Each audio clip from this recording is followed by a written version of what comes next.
Good morning students. मैं Lalbagh girls inter college से ma'am प्रिया Massey, home science teacher. आज का क्लास 6 के बच्चों के लिए है। चैप्टर 4, चैप्टर का नाम है रोग और उनसे बचाओ। बच्चों, आज पार्ट 1 में मैं आपको बताऊंगी किस प्रकार के रोग होते हैं और उसके क्या लक्षण तथा उसके क्या उपचार हम कर सकते हैं। तो बच्चों, आज मैं आपको बताने जा रही हूँ कि ये रोग कैसे हैं और इसका क्या प्रभाव हमारे शरीर पर पड़ता है। शरीर की विकारग्रस्त अवस्था को रोग कहते हैं। जब शरीर दुर्बल हो जाता है तो उसके रोगग्रस्त होने की संभावना बढ़ जाती है। व्यक्ति पूर्ण रूप से स्वस्थ होकर इसके लिए यह आवश्यक है कि प्रत्येक व्यक्ति विभिन्न रोगों तथा उनसे बचने के लिए सही उपायों को जाने और उन्हें दैनिक जीवन में प्रयोग में लाए। कुछ रोग बाहरी हानिकारक पदार्थों के किसी भी माध्यम से हमारे शरीर में प्रवेश करने के कारण उत्पन्न होते हैं। तो बाहरी पदार्थों के द्वारा कौन कौन से रोग उत्पन्न होते हैं हमारे शरीर में बच्चों? जैसे जल के माध्यम से कौन से रोग होते हैं? टाइफाइड, अतिसार, पेचिश, हैज़ा। तो रोगों में आज मैं आपको सबसे पहले बताऊंगी टाइफाइड। यह रोग दूषित जल व दूध से फैलता है। दूषित जल और भोजन के सेवन से इनके रोगाणु शरीर में प्रवेश कर जाते हैं और आहार नली में विकार उत्पन्न करते हैं। आप जानते हैं टाइफाइड के बच्चों लक्षण क्या होते हैं? लक्षण इस प्रकार हैं। यह सर्दी, जुखाम या फ्लू से शुरू होता है और नब्ज धीमी चलती है। रोगी को तेज बुखार आता है परंतु तापमान घटता बढ़ता रहता है। शरीर कमज़ोर हो जाता है। कभी कभी शरीर पर दाने दिखाई देते हैं। उल्टी, दस्त या कब्ज रहती है। तो ये हुए टाइफाइड के लक्षण। अब हम जानते हैं इसके उपचार। उपचार कौन कौन से हैं?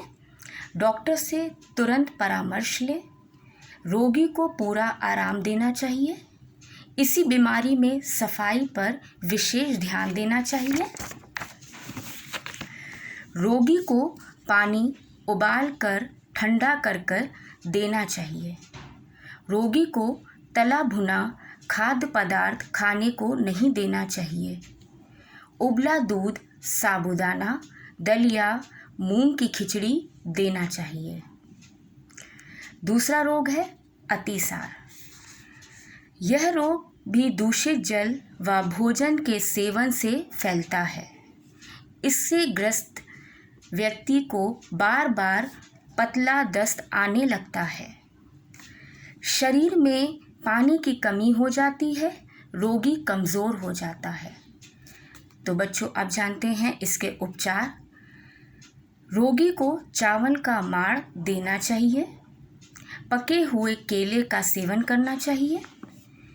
हल्का व भोजन देना चाहिए जैसे मूंग की खिचड़ी व मट्ठा आदि। निर्जलीयकरण को रोकने के लिए जीवक रक्षक घोल 1 गिलास पानी में 3 छोटे चम्मच चीनी और 1 चुटकी नमक मिलाकर देना चाहिए। पानी को उबाल कर देना चाहिए। फिर है पेचिश। पेचिश के क्या लक्षण है वो मैं आपको बताती हूँ बच्चों। दूषित जल और भोजन के सेवन से पेचिश रोग होता है, जिसमें पतले दस्त के साथ आंव या खून आ सकता है। कभी कभी बुखार भी आ जाता है। ऐसी स्थिति पर प्राथमिक उपचार रूप में रोगी को जीवन रक्षक घोल देना चाहिए।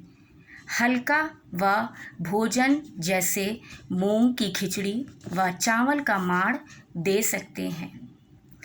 पानी को उबाल कर देना चाहिए। इसके साथ ही डॉक्टर से परामर्श उनके निर्देशानुसार करना चाहिए। आगे बच्चों, पार्ट 2 में मैं आपको और रोगों के विषय में बताऊंगी, उनके लक्षण और उनके क्या उपचार हैं। नेक्स्ट क्लास पार्ट 2 में मैं आपको बताऊंगी। Thank you class.